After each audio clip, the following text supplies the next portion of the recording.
Hello, Scott Deaton with Deaton Group Realty again. Wanted to explain what's going to happen when you put your house on the market to sell. Today's market, we know that there are three outcomes that are going to happen when we list a house. Number one is the house is going to get shown by a good number of buyers, and one of those buyers, if not more than one of those buyers, is going to make an offer and submit a contract on your house. Situation number two is we're going to have showings in your house, but we're not going to get any offers or any contracts submitted on your house. And number three is we're going to have very few and sometimes zero showings on your house.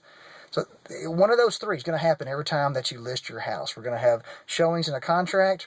We're going to have showings but no contract. Or number three, we're just going to have very few, very limited, or even zero showings. And here's why. Here's what happens. Of course, two of those three are not good. The first one, when we have showings and we have a contract, perfect. That's the perfect situation that we're looking for. Usually means the house is in the condition that it needs to be in. It means the pricing is exactly spot on for the market, and we get your house sold for you. Number two, if we have showings, but nobody submits an offer or a contract, that usually means we are overpriced for the house.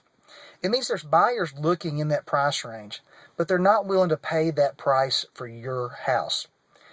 Could be location, could be condition and the quality of the house. Could be the lack of bedrooms, could be too small. So there's some factors there that we can't control, but it typically means if we have showings but no offer, then that means we're overpriced for the house and buyers are not willing to pay that price for that specific house. The third situation is when we have very few or no showings at all. This typically means we're overpriced for the entire neighborhood. It means that we just don't have any buyers or very few buyers, which means low demand, for that price range in that neighborhood. Many times, and this is a bad situation to be in, is when you're the biggest house in the neighborhood. Much better to be the smaller house in the neighborhood.